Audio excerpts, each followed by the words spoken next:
Next episode में आप देखेंगे जो सैम होता है बहुत ज्यादा परेशान होता है, इसलिए वो फराज भाई की कब्र पर चला जाता है और वहाँ पर उसका कफन हाथ में लेकर बैठा होता है और कहता है भाई मैं इस कफन की कसम खाता हूँ मैं बदला लेकर आऊंगा। फिर वो थोड़ी देर के बाद जैसे ही रात को घर आता है तो उसकी माँ कहती है तुम्हारे लिए आज सैम बहुत बुरी खबर है। उसकी माँ उसको एक शादी का कार्ड देती है और कहती है मिशाल के बाप ने उसकी शादी की डेट फिक्स कर दी है। सैम भी फिर अपनी माँ को बोलता है ठीक है वो जहाँ भी शादी करना चाहे लेकिन मैं अभी अपनी शादी नहीं करूंगा। फिर दूसरी जन्म आप देखेंगे सैम की वजह से सारा बहुत ज्यादा परेशान रहती है। इन सब रिएक्शन की वजह से जो सारा की सास होती है उसकी भी तबीयत खराब रहती है। वो अपने बेटे को भी समझाती है कि तुम्हारी बीवी आकर कैसी है। अहमर को बोलती है मैं तुम्हें बेटा कहती थी कि इस लड़की से शादी मत करो लेकिन तुम अपनी आड़ में अड़े रहे। अहमर बोलता है अम्मी मैं क्या करूँ वो बेचारी इतनी ज्यादा परेशान है आप तो उसे डिप्रेशन में ना डाला करें। तो आगे से अहमर को उसकी माँ बोलती है बेटा मसला मेरा नहीं है मसला तुम्हारा है, तुमने सारी जिंदगी उसके साथ गुजारनी है। और कहती है तुम ऐसी लड़की के साथ कैसे जिंदगी गुजारोगे जो सारा दिन अपना सर पकड़ कर बैठी हुई है और डर रही है। बस फिर इन सब बातों की वजह से जो अहमर होता है वो भी परेशान रहता है, उसको भी समझ नहीं आ रहा होता कि आखिर वो क्या करे। तो जब सारा के कमरे में आता है सारा की तबीयत बहुत ज्यादा खराब होती है। सारा को वो पूछने की कोशिश भी करता है लेकिन सारा उस वक्त फुल नींद में होती है। अगले दिन सारा अपने कपड़े निकाल रही होती है और वहाँ पर उसे एक ऐसा जोड़ा मिलता है जो एक खून से रंगा परंगा होता है। उसे ऐसे लग रहा होता है ये फराज का खून है और वो बहुत ज्यादा डरी हुई सहमी हुई लग रही होती है। उसका जो सांस होता है बहुत ज्यादा फूल रहा होता है और फिर इन ख्यालों और डर की वजह से उसे पूरी रात नींद नहीं आती। वो सारी रात ऐसे ही बैठी रहती है लेकिन फिर थोड़ी देर के बाद उसे ऐसे लगता है कि सैम का भूत उसके घर में घूम रहा है। वो तेजी से चिल्लाती भी है लेकिन कोई भी उसकी आवाज नहीं सुनता। सारा को ये लगता है जो सैम है वो उसको फॉलो कर रहा है और उसके पीछे पीछे ही लगा हुआ है। सारा जहाँ भी जाती है उसको ऐसे लगता है जो सैम का साया है वो खूनी कपड़े में है और वो मेरे पीछे ही है। सारा ये बातें सबको बताने की भी कोशिश करती है लेकिन कोई उसकी बात सुनता भी नहीं है। वो कहते हैं तुम्हारा ऐसे ही वहम और ख्याल है। फिर वो फ्रेश होने के लिए जैसे ही बाहर जाती है उसका जो टायर होता है वो कोई पंचर कर देता है, उसकी बिल्कुल हवा नहीं होती।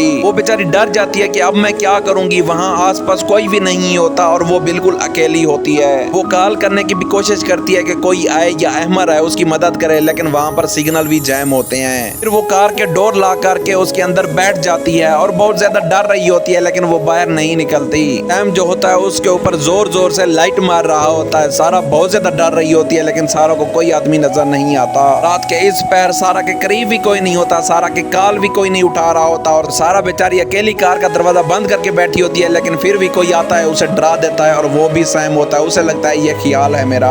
जैसे ही अगला दिन होता है वहाँ पर अहमर की माँ सारा को बुलाती है और कहती है मेरे पास आओ और कहती है जब से तुम हमारे घर में आई हो हमारे घर में रौनकें खत्म हो गई हैं। ये बातें सुनकर सारा बहुत ज्यादा परेशान होती है और खामोश बैठी रहती है और रोती रहती है और वो ये कहती है कि काश ये चीजें मेरे साथ ना होती तो कितना अच्छा होता। और एट द एंड जो अहमर होता है उसका भी इंटरेस्ट इससे उठ रहा होता है। वो ये कह रहा होता है कि सारा आहिस्ता आहिस्ता पागल हो रही है।